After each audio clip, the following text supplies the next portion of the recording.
हमारे YouTube channel से जुड़े सभी अध्यापक साथियों और विद्यार्थियों को नमस्कार। और जैसा कि आप जानते हैं कि आज कक्षा 10वीं की बोर्ड परीक्षा हुई है हिंदी विषय की, और उसकी उत्तर कुंजी के साथ हम उपस्थित हैं, जिसमें आपको चारों कोड जो थे ABCD, इन चारों के सेकंड पेपर यानी कि जो वस्तुनिष्ठ प्रश्न पत्र था उसके हल प्राप्त होंगे।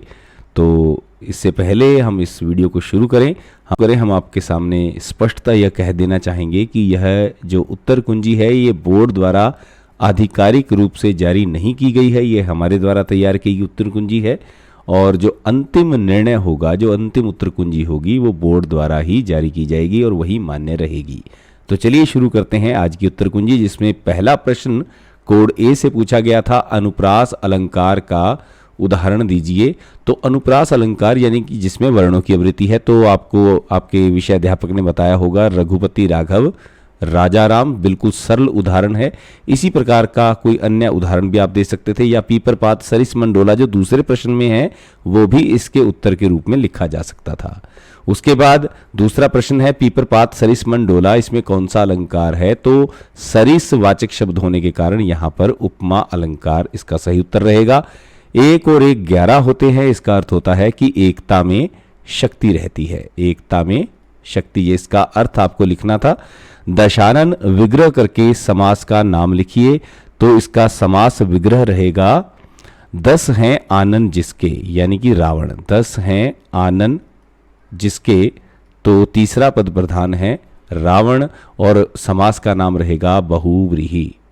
बहुव्रीहि इसका सही उत्तर रहेगा। इसके पश्चात बढ़ते हैं प्रश्न संख्या 5 की ओर।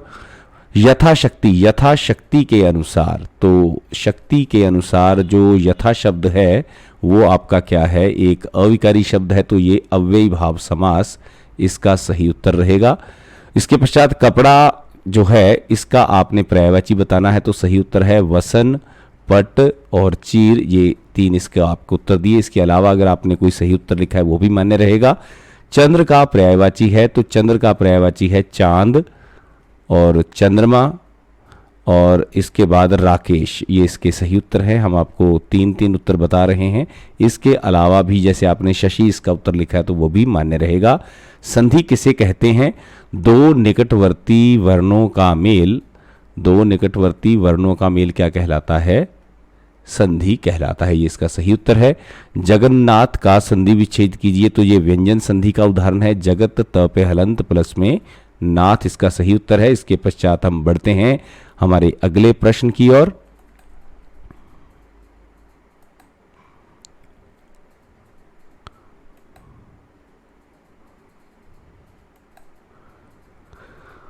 ऊपरी प्रश्न संख्या जो 10 है, ऊपरी जमा उक्त बनेगा उपरयुक्त। उसके पश्चात अगला प्रश्न है अल्पायु का दीर्घ जो बनेगा विलोम शब्द वो है दीर्घायु।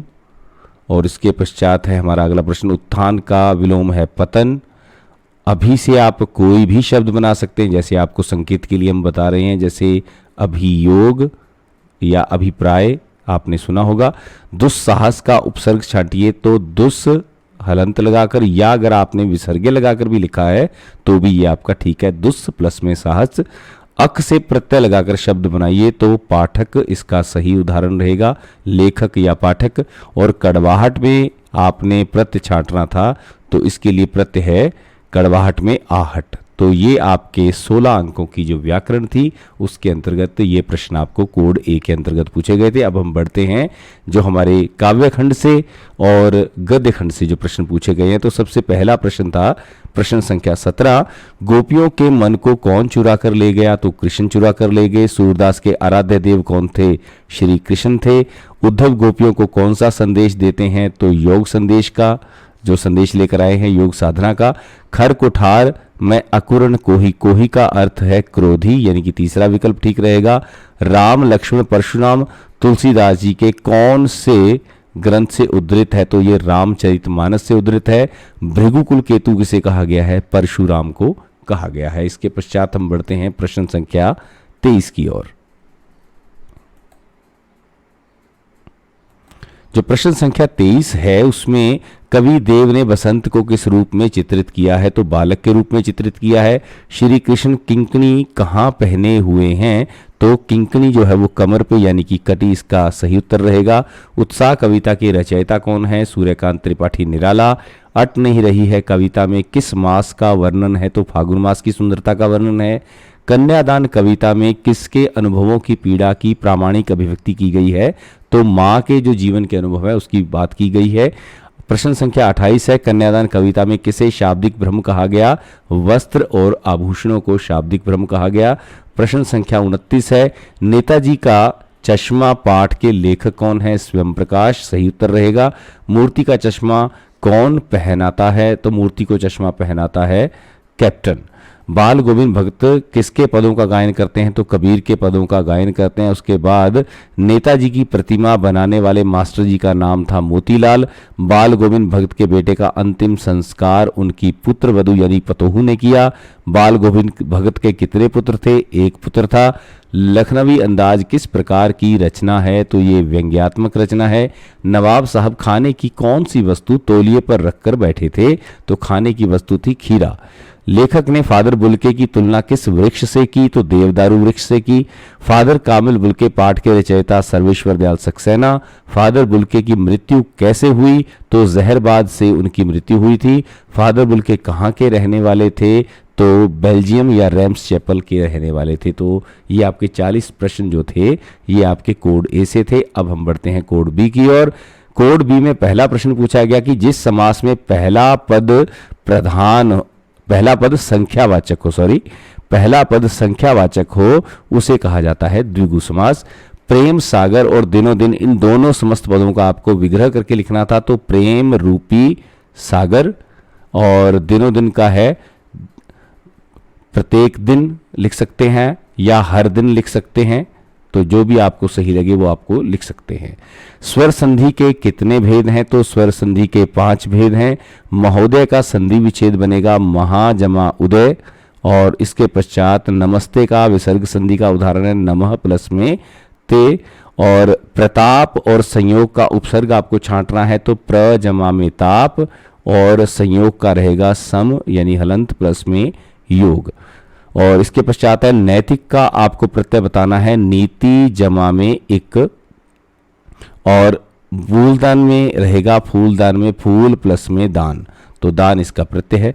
विकारी शब्द कितने प्रकार के हैं? 4 प्रकार के हैं। अविकारी शब्दों को छांट कर लिखना है। तो कम और खूब, ये दोनों शब्द जो हैं ये आपके अविकारी शब्द हैं। इसके पश्चात निर्मल के 2 पर्यायवाची शब्द लिखिए। तो निर्मल का रहेगा साफ और स्वच्छ।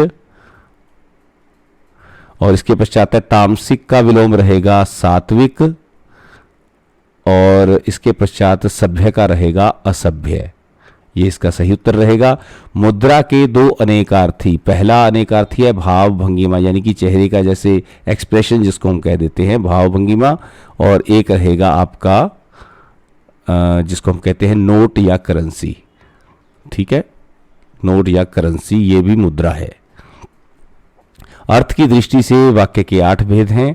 और सोने पर सुहागा यानी कि दोहरा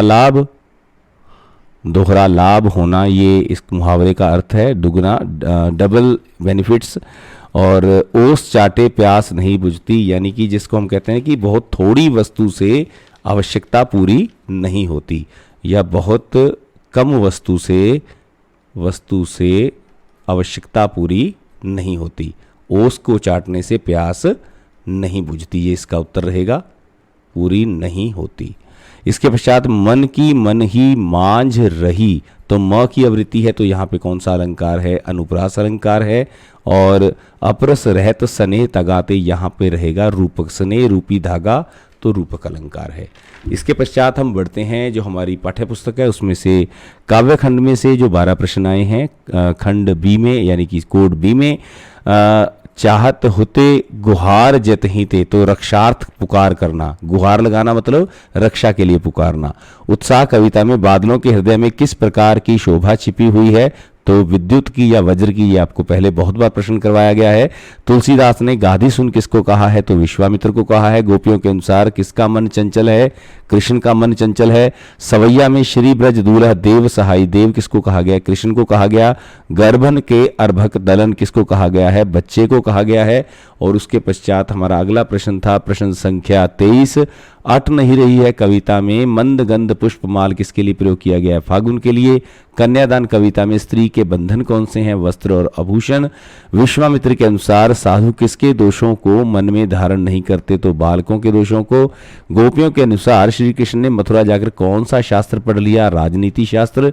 कन्यादान कविता में चेहरे पर मत रीझना में क्या निहित है, क्या बताया गया, तो नसीहत दी गई है, वार्निंग दी गई है। राम लक्ष्मण परशुराम संवाद नामक कविता में अहो मुनि महाभट मानी, ये शब्द किसके हैं, तो ये शब्द कहे हैं किसको, ये शब्द किसको कहे हैं, तो ये कहे गए हैं परशुराम को, और कहने वाले थे लक्ष्मण। इसके पश्चात प्रश्न संख्या 29 रहेगा, नेताजी का चश्मा कहानी के आधार पर हालदार साहब को किस प्रकार का व्यक्ति कहा गया, तो वो भावुक व्यक्ति थे क्योंकि उनके मन में देश प्रेम की भावना थी। प्रश्न संख्या 30 है, बाल गोविंद भक्त ने अपने बेटे की चिता को अग्नि किससे दिलवाई, तो पतोहू से। फादर बुल्के ने प्रयाग में शोध प्रबंध कब पूरा किया, तो 1950 में। कहो भाई क्या बात है, आज तुम्हारे नेताजी की आंखों पर चश्मा नहीं है, कहानी में ये शब्द किसने कहे, तो हालदार साहब ने कहे, किसको कहे थे, पान वाले को। बाल गोविंद भक्त नामक पाठ में औरतें मेड़ पर क्या लेकर बैठी हैं, तो कलेवा लेकर बैठी हैं, यानी कि जिसको हम ब्रेकफास्ट कह देते हैं, सुबह का नाश्ता। फादर कामिल बुल्के का देहांत किस वर्ष हुआ, तो अगस्त 1982 में हुआ था। नवाब साहब ने सीट के नीचे से लोटा उठाया। हालदार साहब को ध्यान से देखने के बाद अपनी लाल काली बतीसी किसने दिखाई, तो पान वाले ने दिखाई, क्योंकि पान खाते खाते उसके जो दांत थे वो खराब हो गए थे। बाल गोविंद भक्त कौन सा वाद्य यंत्र बजाते थे, खंजड़ी। मानवीय करुणा की दिव्य चमक संस्मरण में हर मौत दिखाती है जीवन की नई राह, ये शब्द किसने कहे थे, तो ये शब्द थे फादर बुल्के के, जो आमतौर पे वो लेखक को कहते थे। 39वां प्रश्न है, लखनवी अंदाज नामक पाठ गद्य की किस विधा में लिखा गया है, तो ये लिखा गया है व्यंग्य लेख के रूप में। रेलगाड़ी में बर्थ पर बैठे नवाब साहब ने अपने सामने कितने ताजे खीरे रखे थे, तो 2 खीरे उन्होंने अपने सामने रखे थे। इसके बाद है कोड सी, जिस समास में पूर्व और उत्तर दोनों पद ही प्रधान हो, तो दोनों ही पद प्रधान, आपको सिर्फ लिखना था पद प्रधान हो, उसे कहा जाता है द्वंद्व समास। त्रिफला का समास विग्रह बनेगा 3 फलों का समाहार या 3 फलों का समूह। यहाँ पे ये मात्रा ठीक कर रहा हूं मैं, एक बार रुक जाइए। तो इसका सही उत्तर आपके पास रहेगा 3 फलों का समूह। तो देखते हैं इसको। इसके पश्चात हमारे पास अगला है द्वार द्वार, तो एक द्वार से दूसरे द्वार तक, तो ये इसका सही उत्तर रहेगा द्वार द्वार। इसके बाद संधि के कितने भेद हैं, बिल्कुल सरल उत्तर था, 3 भेद हैं। नयन का संधि विच्छेद रहेगा ने प्लस में अन, और संसार का रहेगा सम हलंत प्लस में सार, ये इसका सही उत्तर है। निर्मल, इसका आपने उपसर्ग छांट के लिखना था, तो निर हलंत लगाना है आपको, मल, या आप विसर्ग भी लगाकर लिख सकते थे, नी विसर्गे प्लस में मल। और उद्गम का रहेगा उत प्लस में गम, ये आपका सही उत्तर रहेगा। सैनिक और कलमदान, इसमें से आपको प्रत्यय छांटना है, तो सेना प्लस में इक, ये इसका सही उत्तर है। इसके पश्चात है प्रत्यय में कलमदान, तो कलम जमा में दान, ये इसका सही उत्तर रहने वाला है। ये हमारे पास प्रत्यय है। इसके बाद अविकारी शब्द कितने प्रकार के हैं, तो अविकारी शब्द 5 प्रकार के हैं। विकारी शब्दों को छांट कर लिखिए। विकारी शब्द यानी कि जिनके रूप में विकार आता है, तो रमणीय और गाय, ये क्या है, विकारी शब्द है। रमणीय और गाय, कोड सी की बात हम कर रहे हैं।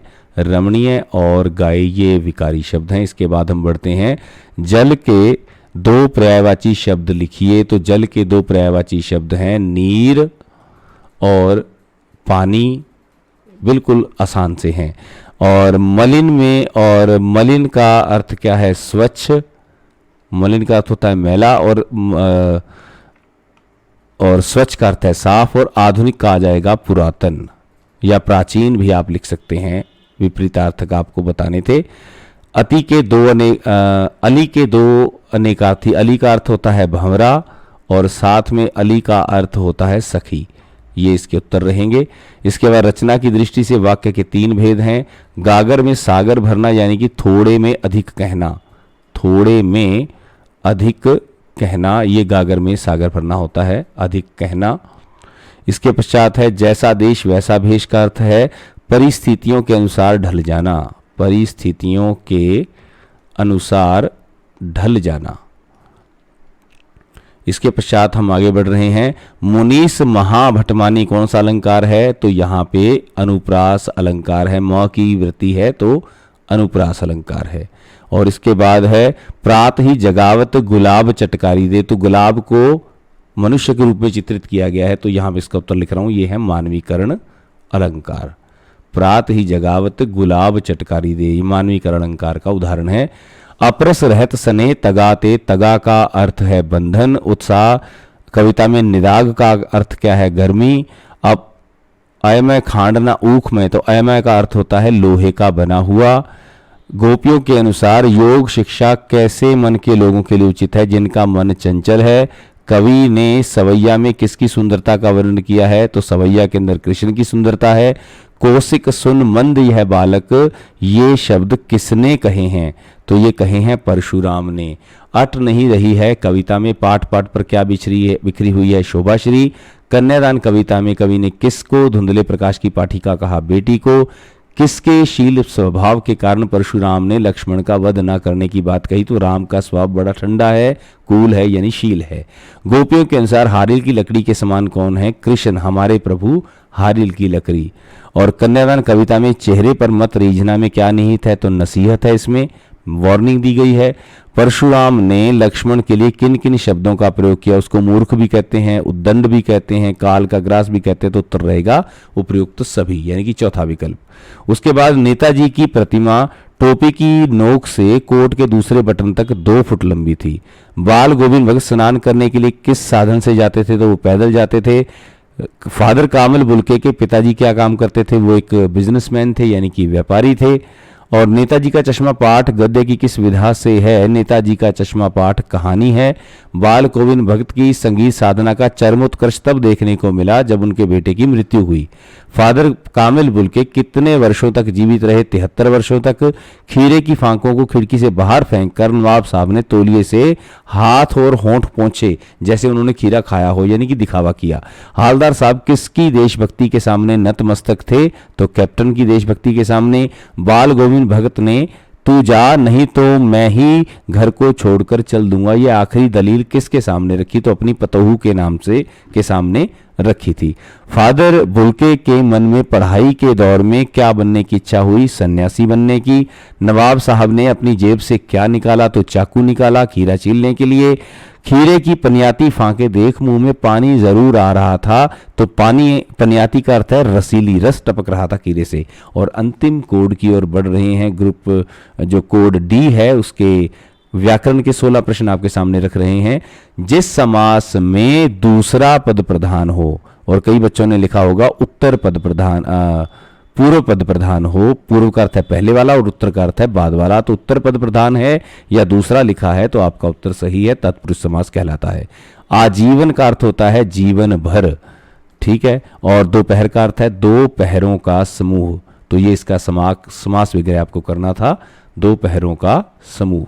इसके पश्चात है आ और ई का मेल बनने से क्या बनता है? ए बनता है। जैसे आपको पहले उदाहरण हम निकल करवाया था, नर जमा में ईश, तो क्या बनता है? नरेश। तो ये ए ध्वनि बनती है, तो इसका जो संकेत है ये रहेगा। धर्मार्थ और संवाद का संधि विच्छेद है, तो धर्म जमा में अर्थ, और इसी प्रकार संवाद में रहेगा सम प्लस में वाद।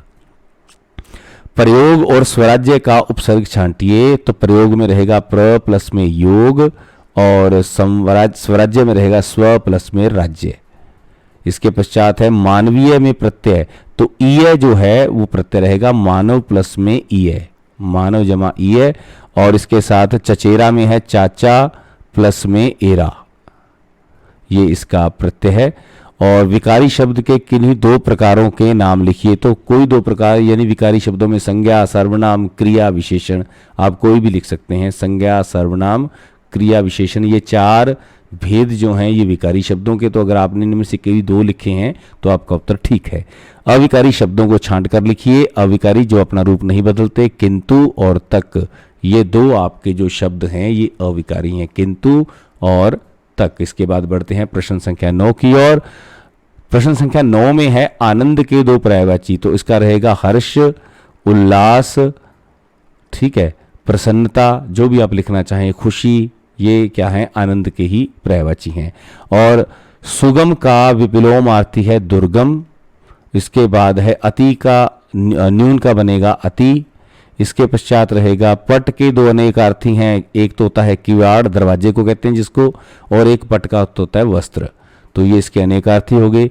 अपेक्षित अर्थ को प्रकट करने वाले सार्थक शब्दों के समूह को वाक्य कहा जाता है, जिससे एक मीनिंग निकले, ठीक है।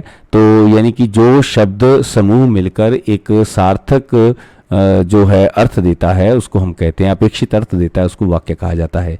1 और 1 11 आपको पहले भी बताया था, पिछले पेपर में भी आया था। ये एकता में बल है या एकता में शक्ति है, तो ये इसका उत्तर रहेगा। इसके पश्चात है थोथा चना बाजे घना, यानी कि जो कम गुणी व्यक्ति होता है वो अधिक दिखावा करता है। कम गुणी व्यक्ति अधिक दिखावा करता है, उसको कहते हैं थोथा करना थोथा चना बाजे घना। कम गुणी व्यक्ति अधिक दिखावा करता है, ये आपको अर्थ लिखना था। और इसके बाद है मिलियम मलिका को मकरंद। तो कौन सा अलंकार है, तो म की आवृत्ति है तो अनुप्रास अलंकार ही इसका उदाहरण रहेगा। भानुवंश रकेश कलंकु, तो ये रूपक अलंकार है, यानी कि जैसे कहता है कि चंद्रमा के ऊपर दाग है, वैसे ही लक्ष्मण भी तुम्हारे भानुवंश, तुम्हारे सूर्यवंश के ऊपर दाग है। गुड़ चांटी ज्यों पागी, तो ये गुड़ इसका उत्तर रहेगा। उत्साह कविता में कवि ने बादलों के लिए किन विशेषणों का प्रयोग किया, तो बादलों को ललित ललित काले घुंघराले, तो इसका उत्तर रहेगा उपयुक्त सभी। तुलसीदास के अनुसार कुमुड़वतिया किसे देखकर मुरझाती हैं, तो तर्जनी को देखकर। उसके बाद चेतन अचेतन अवस्था में गोपियां किसका नाम रटती हैं, कृष्ण का नाम रटती हैं। सवैया में जग मंदिर किसे कहा गया, संसार को कहा। कौशिक सुन मंद यह बालक, ये शब्द किसके बारे में कहे गए हैं, किसके बारे में कहे गए हैं, ध्यान से आपने देखना था। ये बात कही गई है लक्ष्मण के बारे में। किसको कही है, विश्वामित्र को कही है, और कहने वाला कौन है, परशुराम। तो इसका उत्तर रहेगा कि लक्ष्मण के बारे में कहे गए हैं। इसके पश्चात है प्रश्न संख्या 23। अट नहीं रही है कविता में कवि ने किस मास की मादकता का वर्णन किया है, तो फागुन। उत्साह कविता में किस दिशा से अनंत के घन आए हैं, अज्ञात दिशा से। रण में रिपु को पाकर अपने प्रताप का बखान कायर लोग करते हैं। गोपियों के लिए योग का संदेश लेकर कौन आया, उद्धव। कन्यादान कविता में चेहरे पर मत रीझने की नसीहत किसने दी, तो माता ने दी या माँ ने दी। कवित्व में के दूसरे पद में किसके सौंदर्य का वर्णन है, तो दूसरे पद के अंदर राधा का के सौंदर्य का वर्णन है। मुख राधा का जो चंद्रमा के समान मुख लगता है, ये बात कवि ने कही है, देव ने। इसके बाद प्रश्न संख्या 29 है। हालदार साहब ने नेताजी की प्रतिमा के चश्मे बदलने के बारे में किससे पूछा, तो पान वाले के से पूछा। चश्मे वाले की देशभक्ति के प्रति नतमस्तक हालदार साहब थे। फादर कामल बुल्के की जन्म भूमि कौन सी थी, तो रैम्स चैपल थी। बाल गोविंद भगत ने अपने बेटे की चिता को अग्नि किससे दिलवाई, पतोहू से। मानवीय करुणा की दिव्य चमक नामक पाठ गद्य की किस विधा से है, तो ये एक संस्मरण है। फादर कामल बुल्के सन्यासी बनने के बाद भारत से बेल्जियम अपने परिवार से मिलने कितनी बार गए, तो 2 या 3 बार गए होंगे। खीरा काट रहे नवाब साहब को लेखक ने कैसे देखा, तो कनखियों से देखा, जैसे आंखें तरेर कर देखते हैं। बाल गोविंद भगत की मृत्यु किस कारण हुई, तो दिल का दौरा पड़ने से। बाल गोविंद भगत को अपने घर से गंगा स्नान के लिए पैदल जाने आने में कितना समय लगता था, 4-5 दिन लगते थे। नवाब साहब रेलगाड़ी में किस श्रेणी में सफर कर रहे थे, तो सेकंड यानी द्वितीय श्रेणी में। और नवाबी नस्ल के सफेद पोश पालथी मारे बैठे थे। सफेद पोश का अर्थ क्या है, भद्र पुरुष, जिसको जेंटलमैन कहते हैं। और नेताजी की मूर्ति के नीचे लिखा हुआ मूर्तिकार का नाम था मोतीलाल। तो इस प्रकार हमने आपके सामने हिंदी विषय के जो चारों कोड आज परीक्षा में पूछे गए थे उसकी उत्तर कुंजी रखी है। और हम पहले भी इस बात को उद्घोषित कर चुके हैं, अब दोबारा आपके सामने रख रहे हैं कि ये बोर्ड द्वारा जारी उत्तर कुंजी नहीं है। हो सकता है कि किसी एक आध प्रश्न में वो अपने अनुसार उत्तर कुंजी सेट करें। तो आशा करते हैं कि आपकी परीक्षाएं अच्छी जा रही होंगी। इन्हीं शब्दों के साथ आप जुड़े रहें हमारे चैनल से, और अगर अभी तक आपने इसको सब्सक्राइब नहीं किया है, लाइक नहीं किया है, शेयर नहीं किया है, तो उसको ज़रूर कर दें अपने दोस्तों के साथ, अपने मित्रों के साथ, ताकि वो भी इसका लाभ उठा सकें। और बहुत जल्दी हम मिलेंगे अगले प्रश्न पत्र की उत्तर कुंजी के साथ। बहुत बहुत धन्यवाद।